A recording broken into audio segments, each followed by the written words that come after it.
Not these.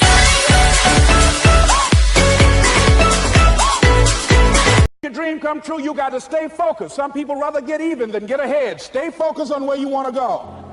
I just kept on doing what I was supposed to do. And so I was driving to the radio station. My opponent had over $20,000. I had less than $800.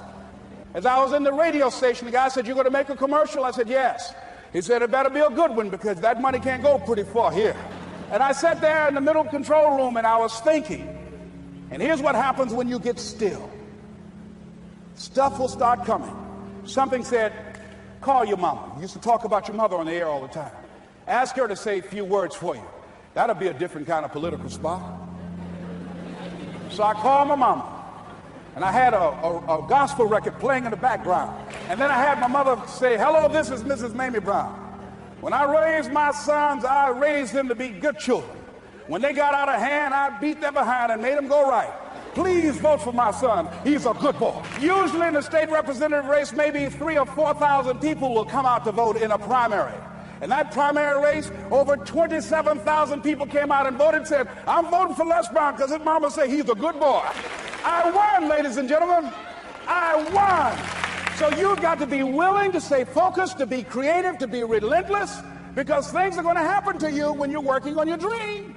When you get on track. I remember when I first got involved in speaking, one of the main things that speakers like to do is speak to a certain association that they have over 10,000 of their sales reps that come to this convention.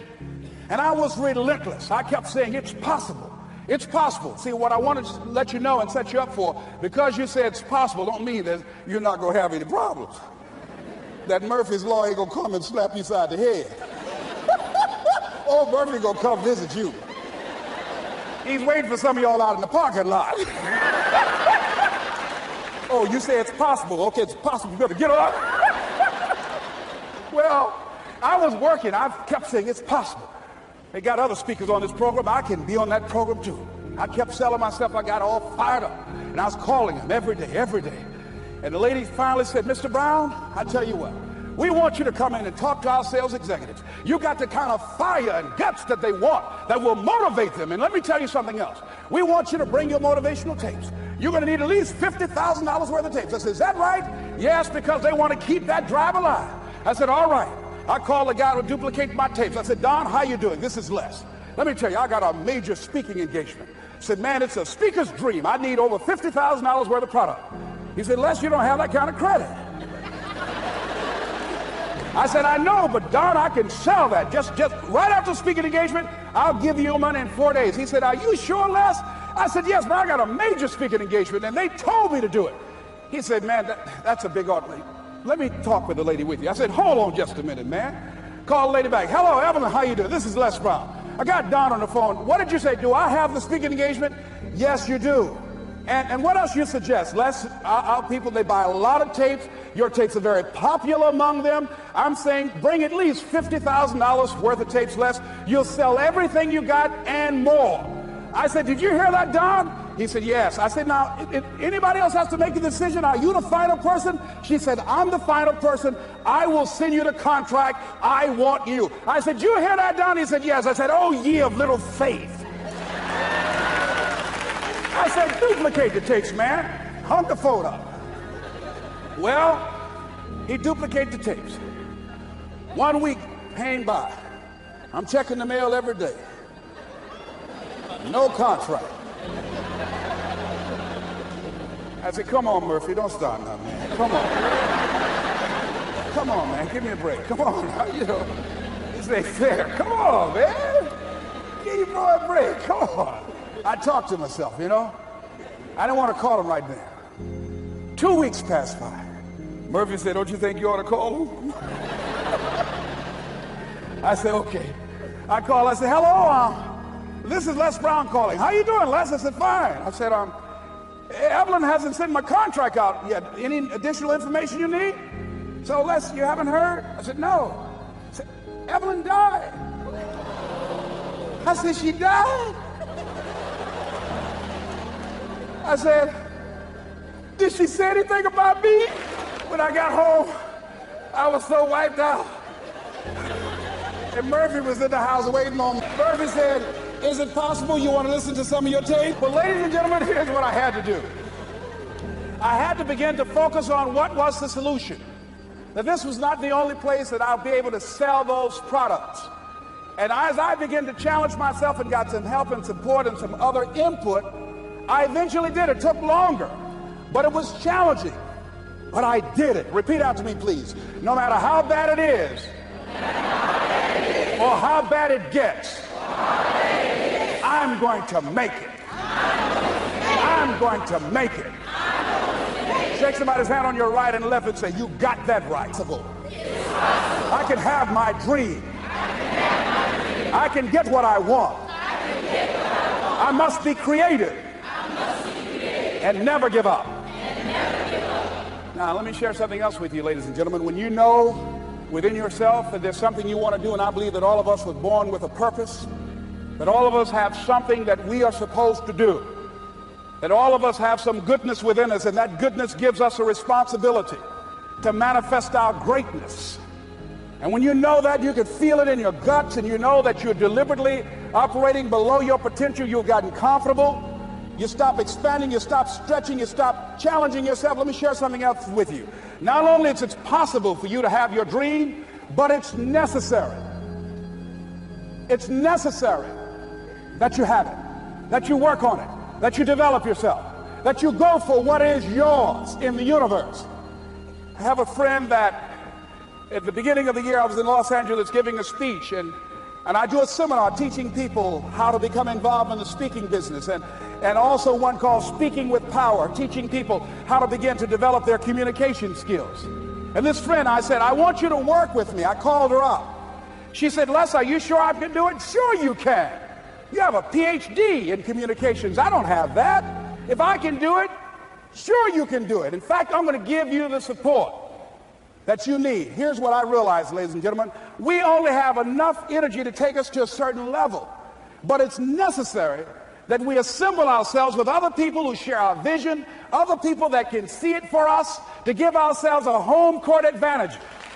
So it's necessary that you seek out other people who think like you, who are growing, who've decided that they are not satisfied with where they are. See, I don't believe that necessity is the mother of invention. No, necessity, in my opinion, is not the mother of invention. Refusing to accept things the way that they are is the mother of invention.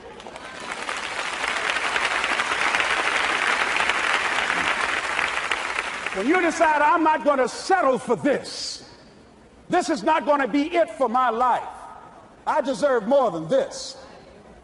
See, that will start making you do some stuff.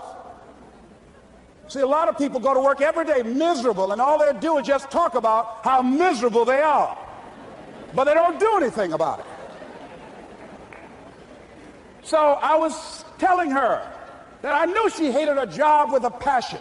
I said, you can do this. You got more going for you than I have going for me.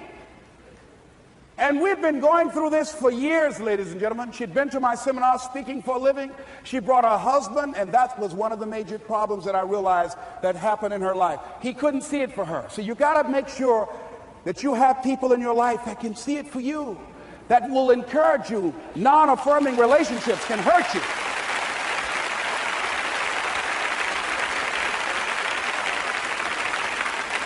And I talked to him. I said, you know, I don't have anything to do with your marriage. I said, you and I are good friends, and she and I are good friends. And I'm not taking sides. I said, but if you can't see it for her, don't tell her that.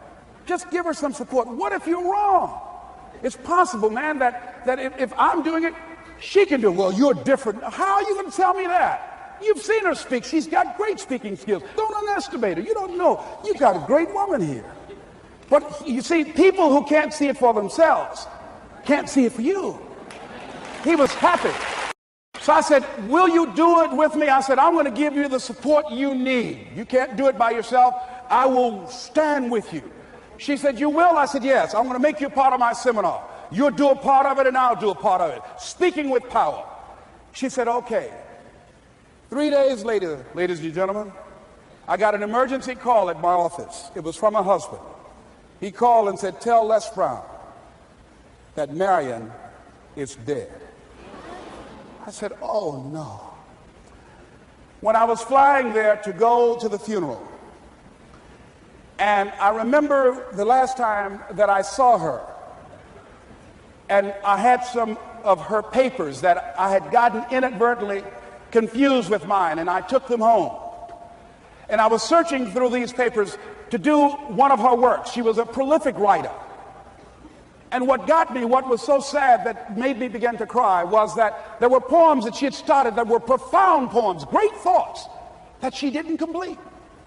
Plays that she had started that she didn't complete. See, that poem was given to her. I can't finish that for her, nor can you. That play, whatever the outcome that she had envisioned, that she had imagined, was given to her. Only her. And she's the channel that was going to come through. You are here, and you are the vessel, you are the outlet for the universe. That you've been selected. There's something for you to do. I believe all of us have some purpose for being here. And as I was going to the funeral, and I was reading a newspaper that said that millions of people are dying because of what they're eating, talking about their diet. And I'm sure that it was Marion talking to me, whispering, saying, Les, the next time you speak, say that even more are dying because of what's eating them. When the challenges of life come your way, you've got to find ways to increase your sense of self-appreciation, because if you don't, you're bombarded with negative stuff every day that beats you down, and you will find yourself unconsciously engaged in self-destructive behavior. If you don't program yourself, life will program you. So you want to have an agenda for your life. It's necessary that you have some direction for your life. A friend at the National Speakers Convention gave us a presentation, and it really struck me. He was talking about when he was traveling across Europe, Warren Gresham, and he said at different points, soldiers would wake them up on their journey and ask him the question. And I posed this to you. The question was, where have you been? Why are you here? And where are you going? And that's what I ask you. Where have you been? Where have you been up to this point? You look at your life. You look at what you produce. Is it giving you what you want? Are you living on purpose? Are you living your dream? Are you acting on your ideas? Are you doing all you can do? Have you gotten comfortable? Are you procrastinating? Are you evading your own greatness? Are you surrounding yourself with people that can nourish you? Are you challenging yourself? Are you experimenting? Are you learning something different? Is your life an adventure, or is it boring? Where have you been? Why are you here? What brought you here? Investing the time, the money. What brought you here?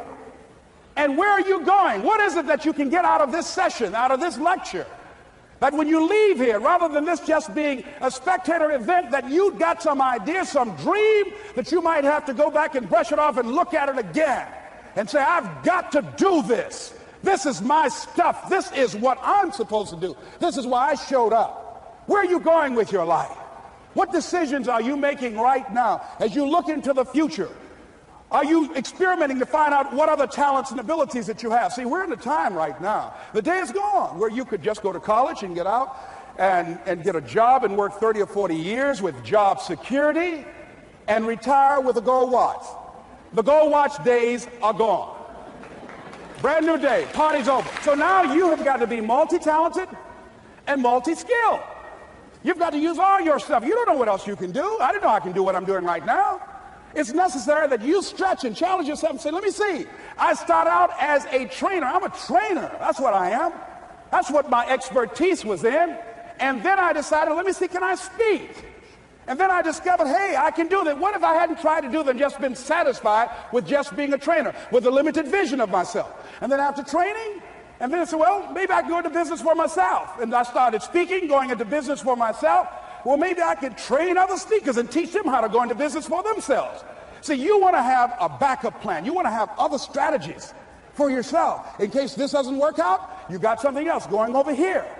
You don't want to ever put yourself in a situation where you have a limited vision and you're only using a limited amount of your talents, of your skills, and of your abilities. And I'm saying to you, it's possible you've got some talents, some ideas in you, your ability to do some stuff that you haven't even discovered yet.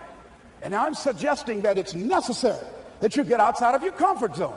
It's necessary that you develop some new relationships where you can learn from people. It's necessary that you do reading, that you do research. It's necessary, if you're already involved in some business, that you don't be satisfied with where you are. If you want to make it today, it's necessary for you to constantly look at ways of getting better.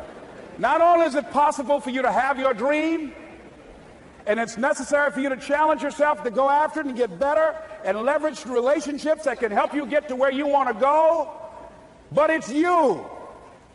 The major key to your reaching your dream, your living up to your greatness, your making your contribution is you. If the economy is good, fantastic. If the banks are loaning money, that's great. If people are positive, that's great. You don't have any opposition, that's great. But the major key to your making things happen in your life is you. When I wanted to get on public television, they told me, you can't do that. So wait a minute, I've seen these other people on. It's possible I can get on.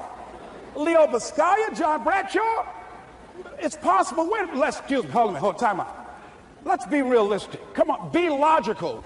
I said, well, wait a minute. Why can't I do it? Let's look here. Think about guys who have credentials, all kind of credentials. You don't have any college training. They're not going to put you on television. Give me a break. I said, thank you for that. God love you, and I'm trying. And went on about my business. You hear me? Let me tell you something. What people think about you and the possibilities for your dream is none of your business.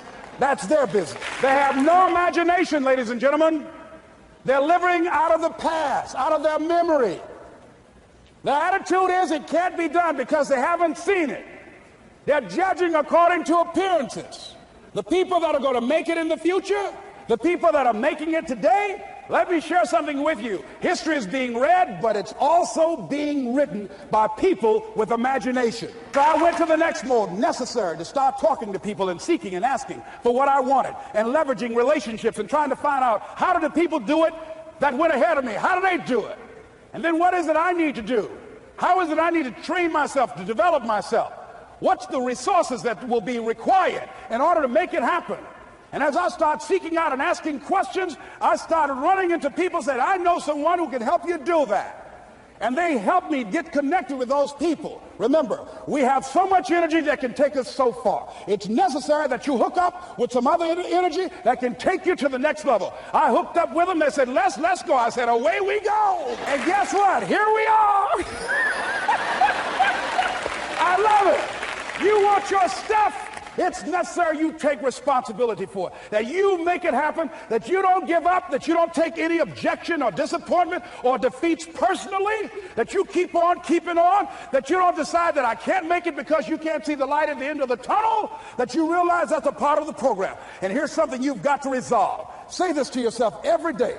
See, as long as you're breathing, you got a shot at your dream. That's the way I resolve. Say this, please. It's not over until I win. You got that right. Not over till I get through. It's not over till I get over. Not over till I get what I want. Door can't open today, look out. I'm going to come back and take the hinges off. That's how you got to do that. You've got to have that kind of courage, that type of determination. If you want to make it happen, it's you. That you've got to take personal responsibility to make it happen. That you have got to own what it is that you want to do. If it's taking care of your well-being, if it's making a difference in our school system, if it's working with senior citizens, if it's to protect our ecology, if it's to create an economic renaissance, if it's just to take yourself to another level, it's you. You've got to make that happen. We can point out many things that can make it inconvenient or can slow us down, but ultimately, it's on us. Next step is, not only is it possible and necessary, and it's you to live your dream, to make this greatness that you have within you become a reality, but what I've come to appreciate when you're working on changing your life, changing some bad habit, getting out of addictive situations or relationships, or working to build a dream or making a difference in our society, or learning something that's very challenging. Here's what I realize, ladies and gentlemen, and develop a great deal of respect for. It's hard. Easy is not an option. It's hard living. Life is hard. See, it's hard when you are 49 years old, been working on a job for 17 years, and they come in and tell you you're finished and give you 1 week severance pay. And you got to start all over again. It's hard when you are married and raising children and your children are crawling and your husband dies unexpectedly. It's hard handling just the tragedies of life. It's hard when you're working on something and you put everything you have in it and it doesn't work out. You lose your money and other people's money. It's hard. It was rough when I lost my job, and I could not find a job. It was humiliating and embarrassing, borrowing money, and then I couldn't pay the money back when I told them I would. That's rough. How people look at you, how they respond to you. It's very hard. It's humiliating. Here's what I discovered that happens to you in life, that you will go through things, and while you're going through them, you can't understand why it's happening to you. But after you go through it, you get back and you look at it and you say, oh, now I understand why I needed that lesson. Have it ever happened to you? Raise your hand. Has it ever happened to you that I couldn't understand it then, but after I got through it, then I saw that was preparing me for bigger and better things. That as you go through the challenges of life and you look at it and embrace whatever comes to you, don't run from it. Step toward it. Don't try and duck it like most people do. See, most people want it easy. See, easy come, easy what? Easy go. See, but when you go at what you're going to deal with and you deal with the difficulties of it, when you handle those hard things close at hand, making those hard decisions right now that you don't want to make, learning those things that you don't like to do, but you know that in order for you to get where you want to go, this is one of the hoops that you have to flip through. And I'm saying to you, whatever you got to do it, because if you don't, life is going to whoop you until you surrender and say, okay, all right, I cooperate, okay, I learned, okay. They had to wear me out a long time. So if it's hard, then do it hard. Now, how do you hang in there during the hard, difficult times? Les, you must have faith. You've got to believe in yourself. You've got to believe in your abilities. You've got to believe in your service, your company, your ideas, unquestionably. You've got to have faith, and that faith gives you patience. That it's not going to happen as quickly as you want it to happen. A lot of things are going to happen that will catch you off guard. And so therefore you've got to deal with and handle it as it comes. And not only that, but that faith and patience drives you into action. You've got to keep moving and keep plugging away